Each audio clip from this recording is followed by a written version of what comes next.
to the latest edition of the online community of practice. So for those that don't know me, I'm Sid Sinfield. I'm going to be the chair, I think, today. And before I introduce our two guests, if I could just go through a bit of housekeeping, really. If we could keep our mics and our cameras off, it just reduces the interference and the bandwidth. And then if you fall asleep, it's not that embarrassing for us.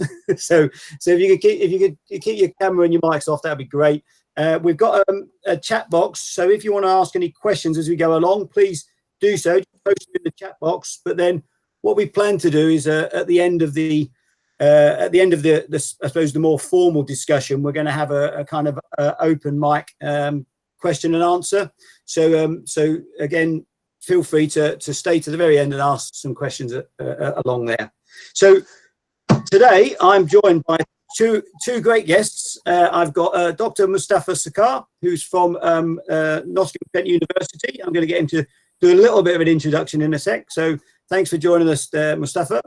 And also Richard Lee, who's joining us all the way from North Wales as well. And what we're going to be talking about today is kind of mental fortitude. There's a term that we're going to try to unpack a little bit. And what I plan to do is to work out about what is it, why is it, how is it important to us. And what I'm going to do first of all, if I could ask Mustafa, would you mind just filling us in a little bit as to your kind of background as it refers to this area? So what's your experience and that you bring to us, please? Yeah, sure. Thank you very much, Sid, for the invite. Really looking forward to the kind of conversation. So as Sid mentioned, my name is Mustafa Sarkar. I'm a senior lecturer in sports psychology at Nottingham Trent. So my main role at Nottingham Trent is teaching and research. And one of my main areas of research, probably over the last kind of 10 years or so, has looked at the notion of resilience in the context of elite sport. Probably in the early days was looking at kind of individual resilience or kind of personal resilience. And then as over the last probably few years has started to look at not just resilience at the individual level, but also looking at team and organizational resilience in elite sport. So that's been kind of my research background. And I guess one of my big philosophies as an academic is not doing research just for the sake of doing research and doing research that has practical value and impact. And alongside that research, particularly over the last few years, have started to apply some of that resilience research in practice. So working with coaches, working with senior directors, working with senior management around developing resilience in athletes, but also developing resilience in coaches and other support staff as well. So trying to apply some of that research and practice with a variety of kind of athletes, teams and organizations. So yeah, that's a little bit about the research background and consultancy background. Can I just ask you about which sports that you've been involved in? I mean, what types of sports? Are they team sports, individual sports? Have we got a range of sports? Yeah, predominantly been, a range of different sports, individual and team. It's not really been focused predominantly on a particular sport. Done a little bit of work in football and hockey in terms of kind of probably the two kind of main team sports, and a little bit of work in swimming, but not a huge amount. So yeah, it's kind of a combination of both individual and team sports. Yeah. Cool. And then Richard, I'm interested. I've dragged you in, so I'm really. Can you just fill us in a little bit on your background for those people that don't know you? I'm sure everybody does, but just fill us in a little bit on yourself. So I guess I've been involved with canoe slalom since the early 80s, and coaching since the late 80s as a voluntary coach for the club. Then also working on the Welsh and British programs, and then the Northern Irish and Irish programs at the moment as well as a coach. So working from, I guess, club through to international level on there. And then also done a few other different things within sports development, managing programs, being a coach, and also most recently sort of doing a bit of work with the NHS as a counsellor as well. So that's kind of my background. I would say is quite broad in some places, but specific in the kind of sporting background side of things within canoe slalom.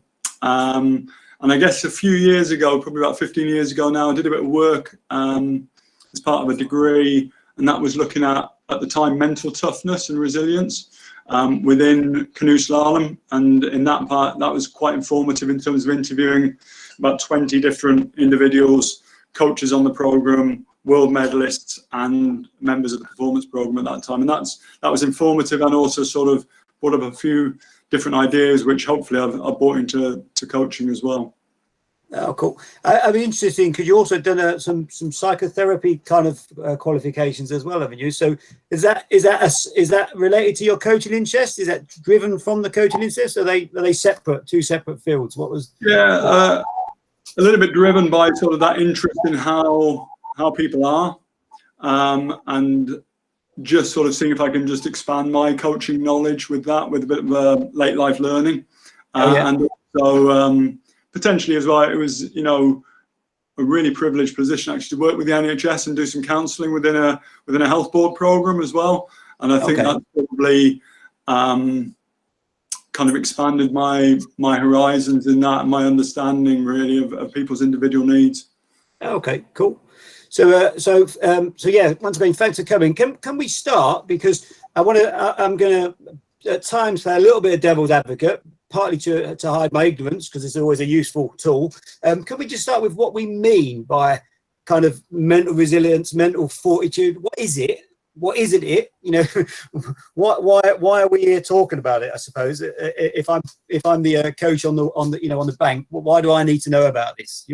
Can I give that to Mustafa to start with? He looks like he's itching to give us an explanation. Yeah, sure. I think for me that's a really important starting point, just purely because the word resilience and the term resilience is just being used so much nowadays in sport, but also in other performance contexts as well. And the danger of that, and the danger of it being a bit of a buzzword, is that what's happened is the word resilience is, from my perspective, it starts to be lost in translation to some extent. I guess really, really simply, when we kind of define resilience, it's the ability to withstand pressure. And the key word, I guess, being withstand. Obviously, if we're talking about individual resilience or personal resilience, we're talking about how do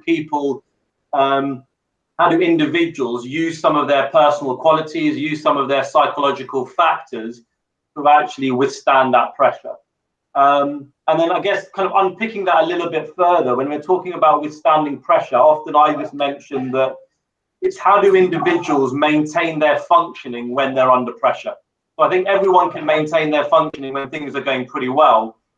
But actually, when there's pressure, how do people not just maintain their performance and productivity, but also how do people maintain their mental health and well-being? And I think that's a really important aspect. It's functioning. Obviously, from an elite sport context, we're obviously very interested in performance. But I think we also need to understand that functioning under pressure also needs to consider, well-being and mental health as well. I guess for me, one of the misconceptions or the myths that are associated with resilience that I always like to tackle is resilience being a fixed trait. So, you talk to athletes. You mentioned when you're got athletes in mind, this athlete has either got resilience or they haven't got resilience. So it's kind of this kind of black and white, quality that people either have or don't have. And there's a little bit of a danger with that, because if we think about resilience as a fixed trait, it suggests that people either have it or they don't have it, and there's nothing they can do to develop it. So I think for me, rather than talking about resilience as a trait or a fixed trait, I prefer talking about resilience on a continuum where you can demonstrate more or less resilience depending on context and depending on time. Okay. And that links to talking about resilience, not just in relation to the person, but also in relation to the environment. So whenever I talk about resilience, I prefer talking about resilience as a context-specific capacity that is developed in the context of the person and the environment that they're in. So, a lot's there to kind of unpick. But that kind of what it is, but also what it's not. Okay, and Richard, just before I was to move on, is there any bits in there that you'd want to pick up on that Mustafa's highlighted there that resonate with you? Or yeah, and I think it was in one of Mustafa's papers. I think it was about understanding, withstanding, and thriving under pressure. And I think it's that thriving under pressure which is really key to this, and the components that go to make that underneath that. So there's various, I'd say, subcomponents, maybe bouncing back from setbacks, being able to push back on your own goals as well. So you've got that motivational aspect coming in, but I also like what was just said there about it being very contextual between the person and the environment. And I guess from a training perspective and also a race perspective, how we match those together. And I guess the role of the coach in maybe translating that with the individual. So we kind of have a map. It's not necessarily my map as a coach. It's not the map it's more the map of a paddler, but we're helping to sort of negotiate that map together. Okay. So it was interesting you picked up on that quote. That was one of the quotes I wrote down when I was reading through there about it's not about surviving, it's about thriving under pressure if you really want to succeed at the top. I was interested that you picked up on that one there. I suppose if I was to start to unpack that a little bit more then, Mustafa, you've talked about these two components being integrally linked, the environment and the person.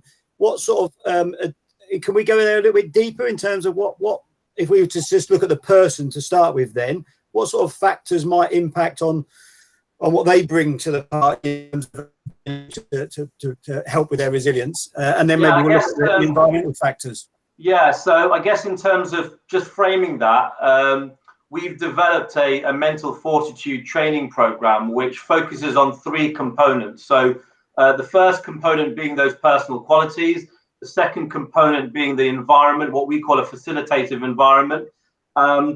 And then we argue, according to the model, which is based on research, that if you develop people's personal qualities and you create this facilitative environment, you're more likely to develop what we call a challenge mindset. So that's a mindset where pressure and stress is seen as an opportunity to develop and to grow, rather than pressure and stress seen as something that is threatening to people's performance and well-being. So I guess at the personal level, you've got the personal qualities, but you've also got things at the challenge mindset level, which I can kind of briefly talk about. So I guess firstly, in terms of personal qualities, we did some research with Olympic champions and identified 5 qualities, 5 personal qualities that underpin resilience in terms of their ability to withstand and thrive under pressure. The first being a positive personality. Now that seems a little bit fluffy, but actually a big part of having a positive personality is being proactive. So seeking out changes, taking the initiative rather than waiting for things to go wrong, and rather than being very reactive, actually taking that more proactive stance to your own personal development or your own professional development. And linked to that is being open to new experiences, being conscientious, etc., etc. The second related to optimizing motivation. I think Richard's talked about kind of the motivational aspects, but the key word there is actually optimizing motivation, not necessarily increasing motivation, because people can be highly motivated but actually be motivated for the wrong reasons. Optimizing motivation, ideally you want people who are both intrinsically motivated. They they have a love and enjoyment for the sport. They love learning new skills, etc. They value and have interest in terms of the sport and what it brings to them, but also they appreciating the fact that elite sport is very competitive. Elite athletes, we know, also have extrinsic motives. They have a will to win, etc. But it's the balance between intrinsic and extrinsic motives that are really important. The problem of being purely extrinsically motivated, i.e. just being motivated to win, just being motivated, for example, to for your parents, for your coaches, is if when things start to go wrong, if you're drawing on that as a form of motivation, you're not going to be able to sustain that over a period of time. So that's why we talk about optimizing motivation being really, really important. So just before we go on to the third one, can I just pick up on there, because that kind of obviously links a little bit with the growth and fixed mindsets that we will have read about. And an interesting perspective for me is that possibly an athlete needs a growth mindset in training, but needs the ability to switch into a more kind of focused, fixed, competitive, comparative mindset, because that's what competitive sport is about. It's about being as best as you can be, and ideally the best. So that kind of is maybe sometimes, I think, lost a little bit when we talk about mindset, is that growth mindset is great and fixed mindset is wrong, but we need to know when one is maybe useful. And I think that kind of bit. So I suppose that's just what I was. Would you agree with that? Is that kind of similar to what you said there about optimizing motivation? Yeah, I guess, in the right place at the right time. Motivation is a similar thing, where I think the research will always say kind of just to have people who have got intrinsic motives in terms of learning and enjoyment. And I'm always hesitant to kind of say that in terms of elite sport, because I think that's a little bit simplistic, because we know, as you said, that elite sport people are very competitive in nature, and that's what drives them in terms of their performance and also in terms of their motivation, wanting to beat other people. So I would never ever try to kind of change that in kind of athletes. All I would kind of suggest is, often what happens is when there's that drive to win, sometimes that is complemented with a decrease in the enjoyment and the fun factor going down. And that's something that people just need to be mindful about, is I think we want people to have that same competitive edge, but that kind of interest in improvement, that interest in personal growth, that interest in personal development still needs to coincide with that more extrinsic motive for optimal motivation to occur. So personality, motivation. I guess the other one was, the third one was around strengthening confidence. Confidence, I think, is a really interesting one, because it's to some extent similar to motivation. That often people think that having high levels of confidence is really good, and having low levels of confidence is not so good. And I guess for me, from a resilience point of view, rather than talking about the levels of confidence and high levels of confidence, I prefer talking about robust confidence. So, I think, for example, when people have a loss of form or they get injured, their confidence automatically has an impact. But what we want with our athletes is for that confidence to have that kind of stable level, regardless of form, regardless of injury. There might be, slight fluctuations, but most of the time we want kind of stable levels, regardless of the challenging situations that people are encountering. So I would say that a kind of a stable confidence or robust confidence is also an important kind of personal quality that underpins resilience, I think. I heard it quite nicely described recently with like an internal arrogance, in that externally I might not appear arrogant, but when I'm in that competition, I have to believe I've a right to be there, and actually I'm the man to beat. Do you know what I mean? That even though I've got to try and create that internal confidence, either externally it might not appear that way, but at least if I don't believe it, nobody's going to believe it. Do you know what I mean? So that's kind of an interesting one that I heard the other day, this internal arrogance, which I thought was fun.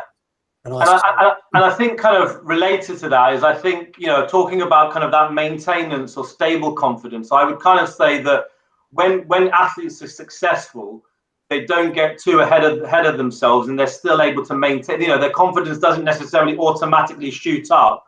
But similarly, when things haven't gone as well, confidence doesn't rocket down. And then that's often when you see confidence, just this kind of roller coaster of kind of a big kind of up and down of confidence. What you ideally want is relatively high levels, but you want it to be pretty much a flat line.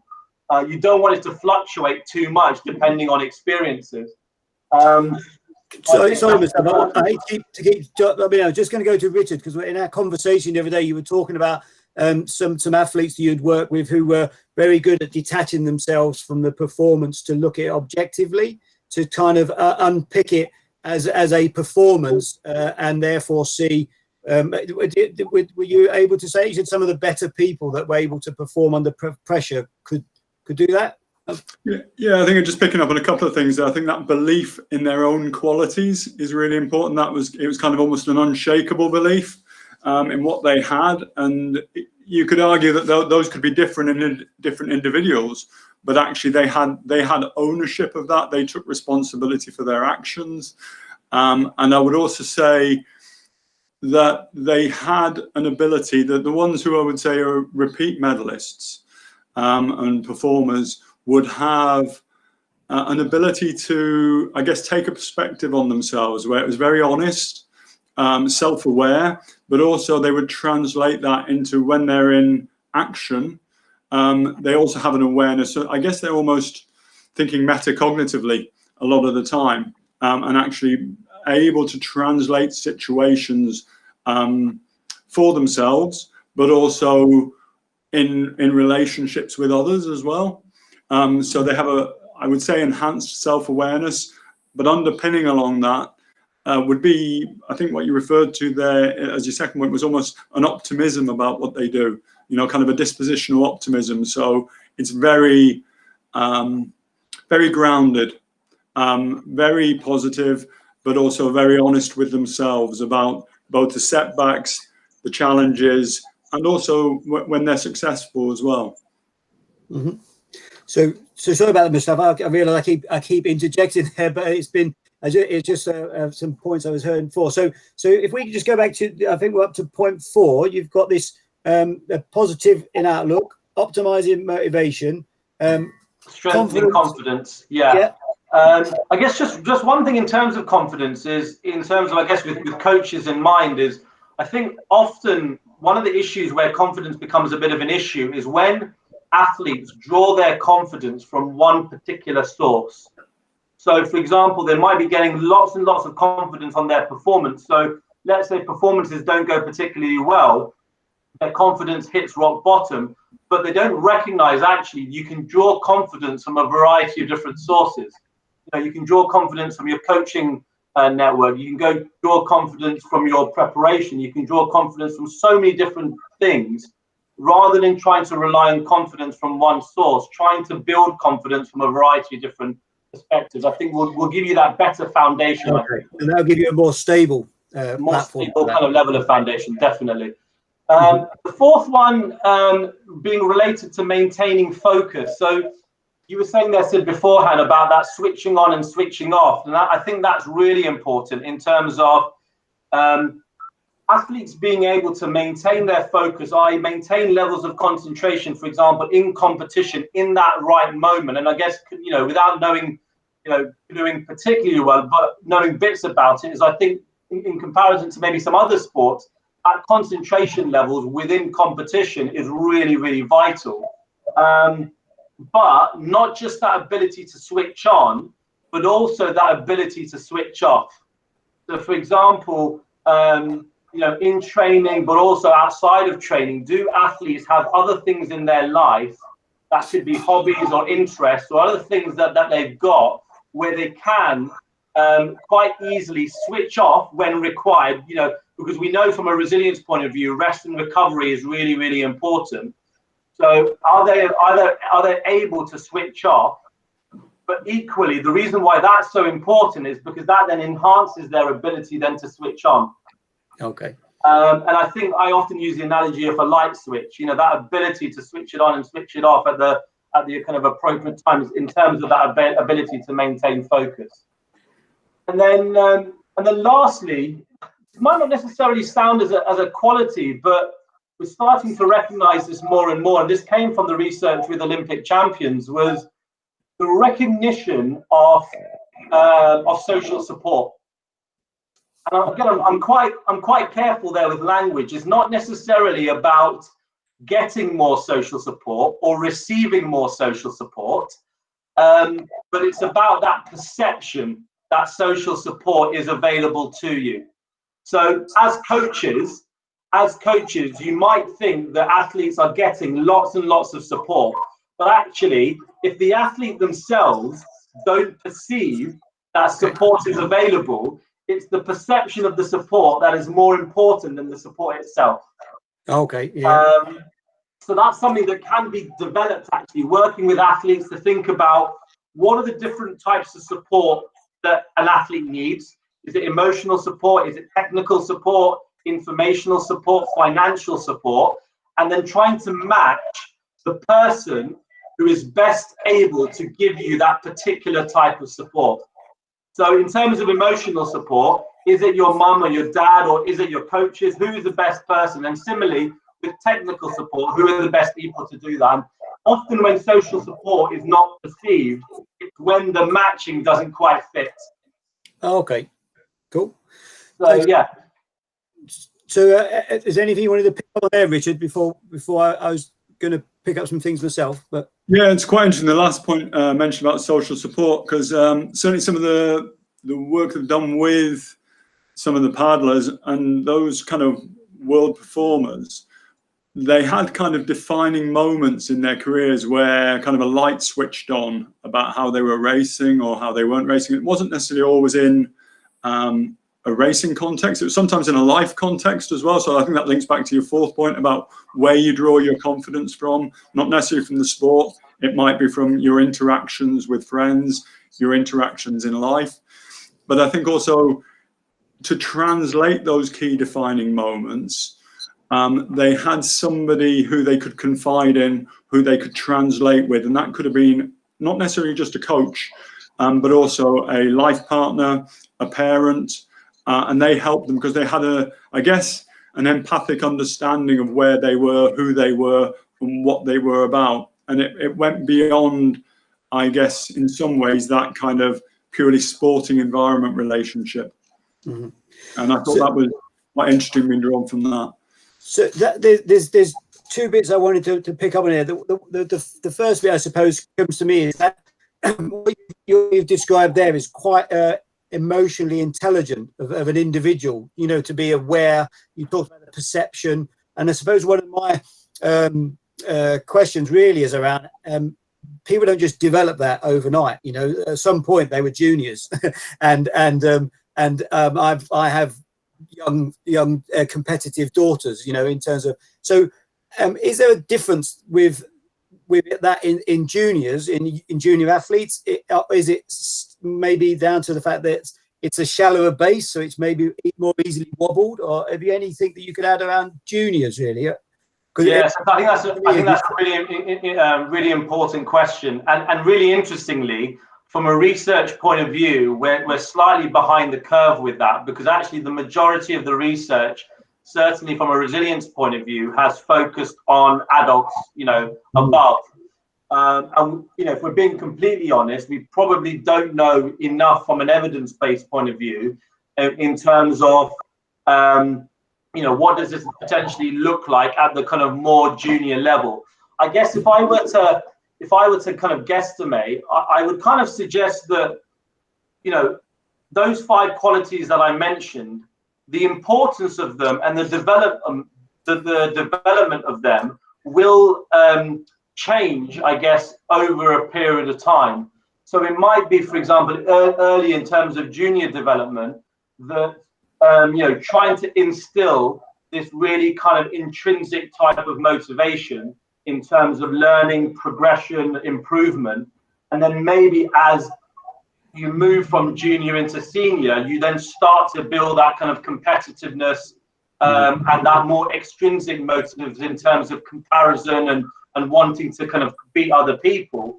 Similarly with confidence, you know, you might, you know, confidence is one of those things that I think does come from experience.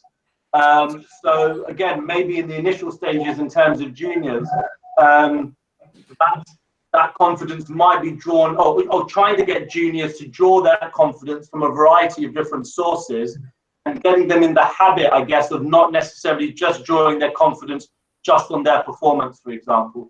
But I think for me, it's just trying to get juniors into good habits, I think, for me. Yeah, I mean, the interesting, you've talked about the characters today, and then if we were to think about juniors, often we're thinking about teenage brains that are very, very comparative to each other. It's very important how other people view you. So they are an awful lot of extrinsic kind of measures that they put on themselves because of where they're at their age and stage of life. So it's kind of a real tricky conundrum there to try to develop those qualities when a lot of their brain is telling them and the social setting is telling them to do the complete opposite. So yeah.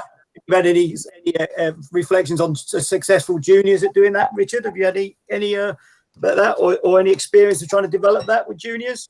Yeah, I think there's a case of the environment that you facilitate for a junior group of individual or team athletes, and how you need to provide, I guess, time and space for them to understand the situations and actually to sort of really talk that through. And it's important. It doesn't necessarily have to be big, long chats, but I think you have to be in the room and on the level with juniors. And as a coach, I think we need to get, I suppose, on a one-to-one level with them to understand what's coming from them, because they will bring other things into sessions which we might not as adults. And I guess just looking at that sort of adult situation, I think when we talk about resilience in athletes, we also need to broaden that to resilience in coaches and support staff as well, because I think there's certainly moments in my life now which I've had beyond the sporting sort of structure, which have benefited what I do in sport and vice versa. And I think what I know now, I kind of wish I'd known when I was coaching sort of 20 years ago, 15 years ago, because I've possibly become a more circumspect, resilient person through different challenges, not just in a competition environment, but also in a life environment as well. So I think the reflection of life is important for juniors. It's important for athletes as seniors, but it's also important for coaches as well. And I think we need to get on that kind of very much a one-to-one level with whoever who we're talking to at that point in time. So there's a bit I was going to pull up on there in terms of with quite a lot of working with that support network as well, so that there's a balanced message, the message from the parents and the climate that they're occupying, they're training in, has the same kind of overlying message of development and growth, and a maybe more long-term development than immediate gains now, which sometimes is in a conflict with certain parental child coach kind of dilemmas there. They want their child to win now, and then maybe the message we're trying to give them conflicts with the message they're getting elsewhere. So drawing the parents in to give a more consistent message might be one there. I was gonna there's a couple of questions that I'm just gonna flag up that have come in there, really, I suppose, and then I've got something I wanted to pick up on there. So have we got anything from I've put my glass on there. So Paul's talks there about some parallels between business, which is highly competitive and pressurized. So Paul, did you want to expand on that a little bit? Do you want to chip in and just expand a little bit on what you mean by that? Okay, thanks, Sid. Okay, so from a business perspective, I've worked in a highly pressurized sales environment, and when the environment is good from a resilience perspective, I'm going to say myself and other people, we just hummed along. Mm-hmm. When the environment changes and there are different pressures, and in my mind, it's all about results, then behavior can change, or whoever's set that environment up, they may move on, and then you have a different change. So that environment you're in can be toxic. Now, from a resilience point of view, that then impacts you as an individual and how resilient you can actually be within that environment. And it's not about you necessarily just changing things, but you actually having to manage within that environment. And in my head, I can see parallels between competition and business. So, Mustafa, I was just wondering, do you have any thoughts along those lines? Yes, and whenever I talk about the environment, the one example I often give is I draw upon some work from a consultant actually in the NHS called David Oliver. He's written a really great piece in the British Medical Journal, and he basically says that resilience is starting to become a bit of a dirty word because we're putting in inverted commas blame or responsibility on the individual when we're talking about resilience. if we don't consider the environment, we're putting blame and emphasis on the individual rather than thinking about the conditions that facilitate that individual. So, for example, in relation to the NHS, he was saying that there's obviously a lot of pressure on doctors and nurses demonstrating more resilience, not taking into account the fact that the NHS is overfunded, underfunded, understaffed, etc., etc. So I think in the context of business as well, I think, you know, a lot of the times people are creating environments which are quite toxic. I think that's where, for example, some of you might be familiar with it, the duty of care report in sport that came out from Baroness Gray Thompson, which talked about kind of the winning at all cost culture with certain Olympic and Paralympic sports. And that was on the back of certain environments being what we call an unrelenting environment, this kind of high challenge, low support environment where there's a lot of emphasis on medals and performance, but very little emphasis on personal development and personal well-being. So yeah, I can definitely see parallels with other performance contexts, and particularly business. That's perfectly linked, because my second question was I wanted to just talk about the support challenge balance in terms of when I was reading on on some of your papers there, you've talked about this facilitative environment being a balance of support and challenge, and maybe we can talk a little bit about that. And I suppose linked to that is the perception, the individual's perception. So what one person might perceive as challenge, a support, another person might perceive as challenge, and I don't suppose somebody who sees a challenge would view that as a support. But you know, a lot of that is down to the individuals that are within that environment. But would you be able to just talk a little around this support challenge balance and how we, as coaches, enhance it, you know, and get it to be optimal? Yeah, so when we talk about the facilitative environment, as Sid mentioned, we kind of talk about the environment in terms of challenge and support. So I guess if you visualize, and I'm more than happy to kind of send the paper for anyone who's interested, but let's assume you've got kind of challenge on the vertical axis, you know, high challenge and low challenge, and on the horizontal axis you've got low support and high support. And as a result of that, we've kind of I guess conceptualize 4 different types of environments. And obviously the environment that we kind of argue as being the most beneficial in terms of developing resilience is the environment in the top right, which is this high challenge, high support environment. But as Paul mentioned as well, in the context of elite sport, I think there's also the danger of creating the top left, which is the unrelenting environment, which is the high challenge, low support environment. And then you've also got bottom left, low support, low challenge, which we call the stagnant environment, which hopefully not many people are in, but there are certain, you know, teams, organizations who I've worked with who identified, you know, certain characteristics of being quite stagnant in their environment. And then also the bottom right, where you've got high support but low challenge, which we call a comfortable environment. Now, I guess there is a very fine, I appreciate, and obviously in terms of elite sport, there is this really fine line between an unrelenting environment and a facilitative environment. I guess the one thing I want to emphasize is that for me, I think you can be, you know, you don't necessarily need to be challenging or supportive. You can be challenging and supportive, and actually still achieve some very good, desirable outcomes. And I guess one exercise that I often do with coaches is, again, a reflection exercise, a self-awareness exercise to think about each of these 4 environments, you know, an unrelenting environment, a stagnant environment, a comfortable environment. What do they actually look like on a day-to-day basis? What would you feel in that environment? What would you see in that environment? What would you observe? What would the relationship be like between coaches and athletes? And particularly with the unrelenting environment, the high challenge, low support, I often talk about those as in terms of red flags. If you notice certain things in your environment, so in an unrelenting environment, for example, there's probably very little care for well-being. In an unrelenting environment, there's probably quite a big blame culture when things start to go wrong.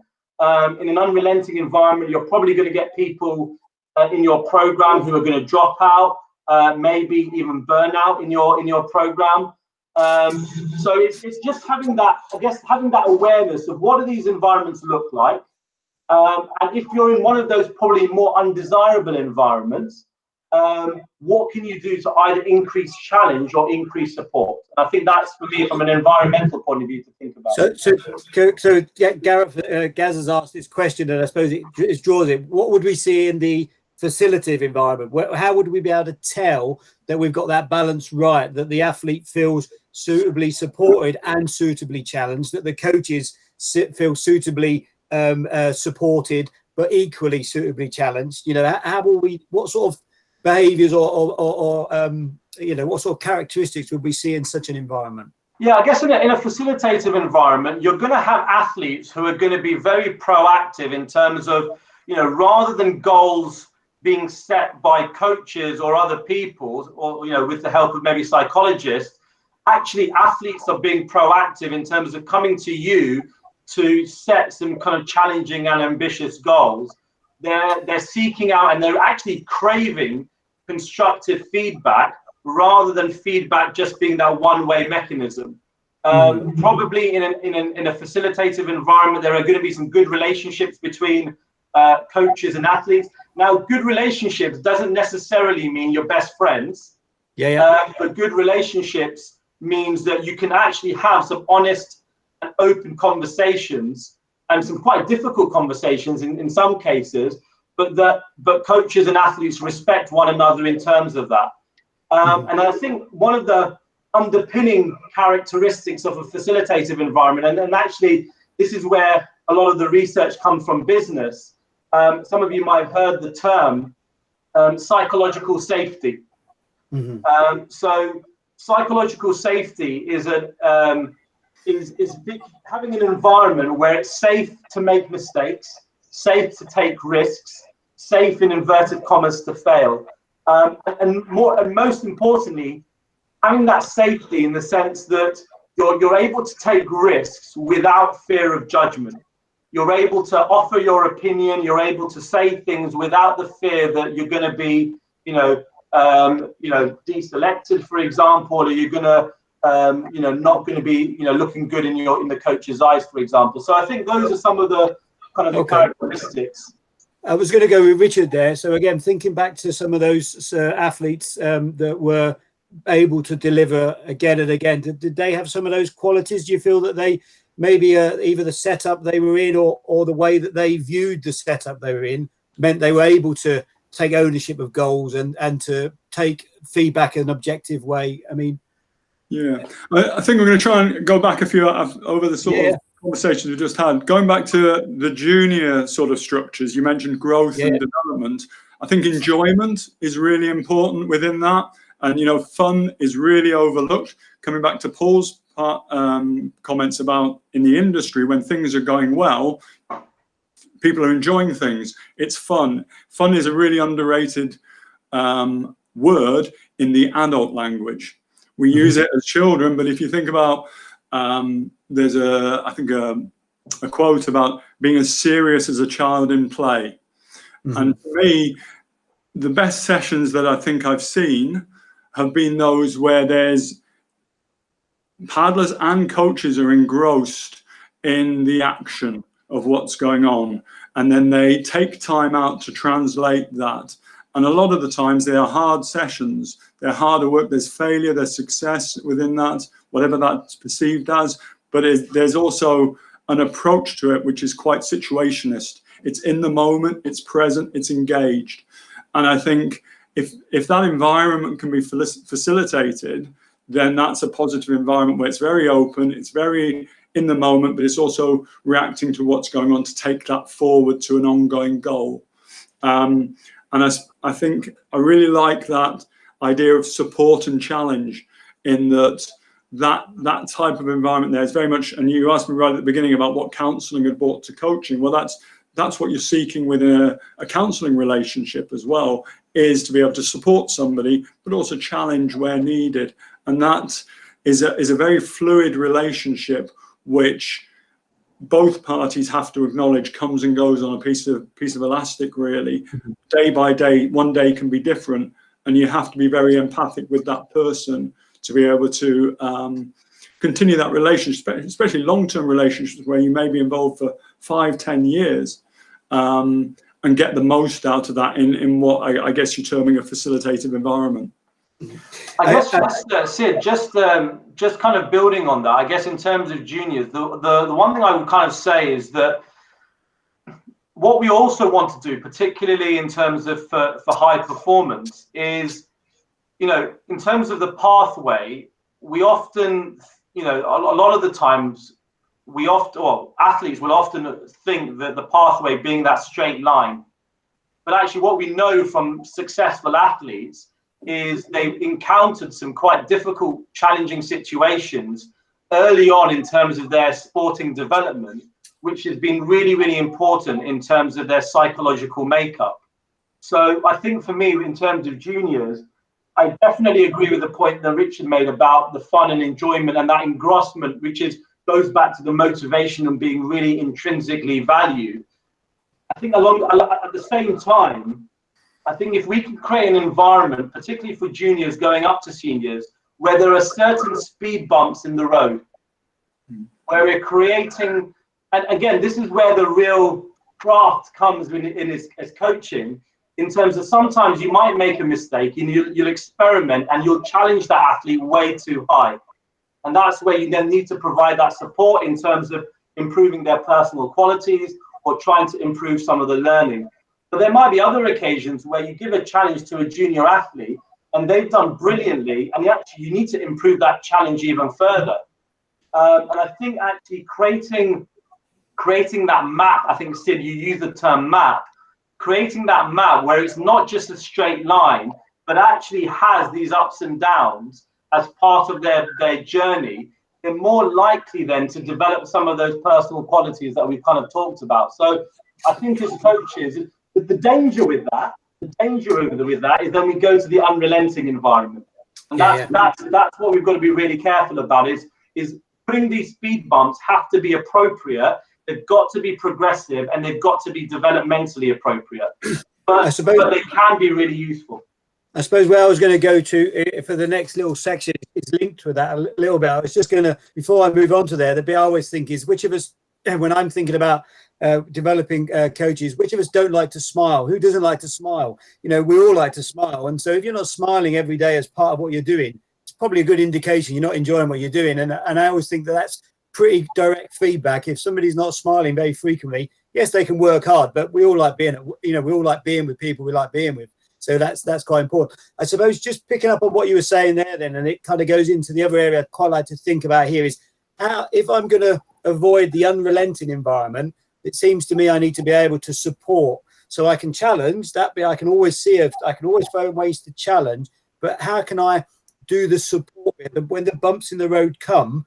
And I was going to go, let's say we've had an athlete that hasn't delivered. They've for whatever reason, it's on race day, and they've not performed anywhere near what they thought they should or could have done. And so how might I deal with that? That's supportive, but not explanatory, not explaining away, that they maintain ownership of that performance, but I can show as the coach that I'm supporting, and you know what I mean? So how do we manage the bumps, I suppose? And so I was going to, before I go to you, Mustafa, I was going to ask Richard a little bit about that, because I think we spoke a little bit about your experience when athletes haven't. How do we find that? How do we deal with that on those days? You know? Yeah, I think there's an honesty of yourself as a coach, which is the first thing of yourself and what you bring to the situation, and then really I guess it's a dialogue. There might be an immediate dialogue, which sometimes is flavored by emotion. And then there might be a secondary dialogue as well. And that's an ongoing thing. I think where I've seen, I guess, big movements of these kind of performers in the long term is they've had this setback where it might be a long-term injury, it might be a low performance, it might be really sitting on the back of not being selected, and then how they translate that to turn that around, either in the short term, possibly the next day, or in a longer term, a year or two down the road. And I suppose there needs to be an honesty of perspective in the context that we're dealing. Are we dealing with an athlete who are they working at the absolute limits of what they can do, or are they moving forward? And I would suggest that in nearly all cases, athletes are moving forward. It's just a case of how you contextualize that within a long-term game. And again, coming back to juniors, something that means a lot at 15, if that athlete continues, might be a formative experience for when they're 25. Equally, it might be, an experience they don't even remember at 15 when they get to 25. And I guess it's just being in partnership so that they can translate those various bits of information along the road. However, there is always that situation where, especially when we're in the reality of a funded program, we're not getting the result that maybe they require to remain on funding, to remain on a program, to get a medal. Those realities have to be faced up within that. And I guess it's about potentially having a discussion around, well, what does your sport look like without that? Because if you're that person, you've got that ability, there's still that environment that you can take advantage of. And those, I guess, are the hard conversations that I've seen where maybe athletes have thought about leaving the sport at that point in time, or on the back of a poor selection series, they might consider what they're doing with their time, etc. So those are longitudinal conversations, I would say, at that point to have, because you can't just have one conversation, let it lie, and then come back. And I take my hat off to a lot of the coaches, the professional coaches who will really invest time in athletes who are coming through or just on the cusp of maybe coming off a program, and invest time in making sure that those athletes are in a good place. So, anything to add for that, Mustafa? I just wanted to mention about, I guess Richard mentioned, the emotional component when, for example, things haven't gone as planned, or when there's been difficult or challenging situations. I guess for me, giving athletes the time to accept and process those negative emotions. I think from a resilience point of view, that's another myth that I think that's associated, that if you demonstrate resilience, you show no emotion, you just get on with things, and that's completely far from the truth. We know that athletes, if they've had disappointing performances, it's so natural to be annoyed, feel guilty, shameful, all these really intense negative emotions. And those who demonstrate resilience actually it's not that they don't experience those emotions, they're just able to manage those emotions better. So I think giving people the time and the opportunity to process emotions, I think, are really, really important. And then your point about how do you support, I guess, in terms of feedback, that's where, for example, developmental feedback comes into play, I think, a lot. Thinking about what kind of developmental feedback or what I would call maybe feed forward points that the athlete can kind of take on board for subsequent competitions or subsequent development. And then linked to that, I think, I'm sure Richard will agree from a counselling point of view, is just asking good questions. Coaches do that as part of their role from a technical and tactical point of view. All I would encourage is to think about questions you can ask from a psychological stance. You don't need to have any psychological knowledge for that, but this leads on actually to the challenge mindset, which is about how do athletes actually view pressure. And often what happens is that when there's a setback, athletes view pressure, or they start to have this inner voice or dialogue in their head, which goes outside of control. And part of that process is trying to understand what are some of those thinking traps that people get into. Do they take things personally? Do they externalize? Do they always look at the negatives of a situation but don't focus on any of the positives? And then as a coach, just asking some really straightforward questions that will help to address some of those, I guess, thinking traps. I always make a point, though, that resilience is not about positive thinking. But it's about recognizing that there is an alternative way to view a situation. So, a nice, really general question. Is there another way to view a situation? That would help to get the athlete to think about things from another perspective. If they're always looking at the negatives, a really simple question, what were 2 or 3 positives that came out of that performance or that came out of that particular event? And that's where your self-awareness comes in, is coaches being aware of how are athletes thinking and saying things to themselves, how are they using language, and as coaches trying to ask questions to kind of confront that. I heard quite a nice analogy for me is that the internal dialogue we have is like the 2 wolves fighting. We've got the evil wolf and the positive wolf. Unfortunately, the negative wolf starts off already fed, and we have to feed the positive wolf to get him big enough to be able to fight the negative one, because he's got a head start already, because we tend to allow ourselves to dwell on negative emotions. But actually, as the coach, encouraging reflection that feeds the positive wolf, what things, what's a different way of viewing this can enable them to not be subsumed by that negativity, and actually be able to kind of have that balance, an objective balance, and not being all negatively referenced. And as Richard mentioned, actually, that it's not just about identifying your athletes' thinking traps, but also as coaches identifying your own thinking traps. Well, and that's exactly what Richard said there. Was obviously we're talking predominantly today about how coaches can develop resilience in athletes, but I couldn't agree more with Richard to say that actually coaches need to think about their own resilience first, actually, before they can look to develop resilience in their athletes. So I think coaches having their own reflection about their own thoughts and beliefs about pressure will have an impact in terms of how they view athletes' views and thoughts.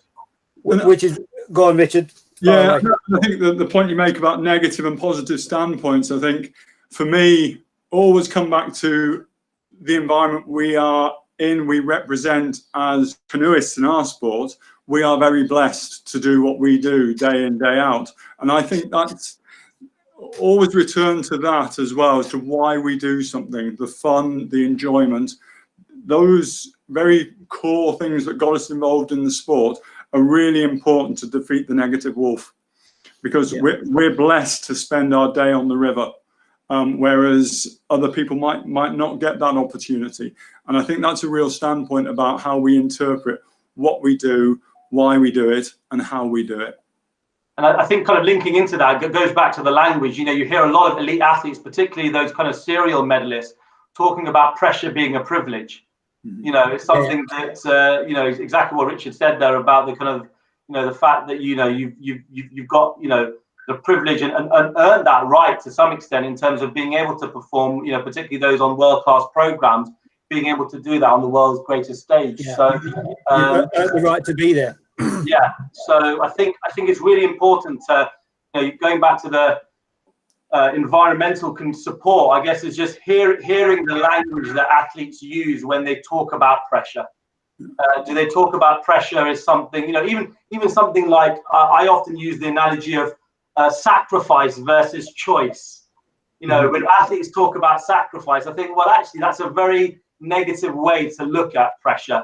You've chosen to put yourself in that situation. You've chosen to probably be on the water 3-4 times a week, early mornings, etc. And I think one of the Olympic champions we talked about said, actually, if you view it as a choice rather than viewing it as a sacrifice, it might just sound like a change in word, but that has an impact in terms of your mindset. So I think that's really important. Yeah, I quite like to flag up as well that there's benefits of pressure in that, I do more in athletics in terms of a coaching perspective. People get PBs in race days. They get their personal best performances under those conditions. So actually, what does this pressure give me? What's the added advantage I get from being here in this situation now, which again is turning that negative into a positive. What is it that I'm going to get? There's a benefit from being here and now that I wouldn't get on training day. There's something additional that's extra that I can kind of add to my performance. I'm really frustrated that we've got 3 o'clock because I've still got half a dozen things I really want to chat to. What I want to do is just stick with our general format. Is I'm going to thank you guys for allowing me to quiz you and for sharing with your experience as we go.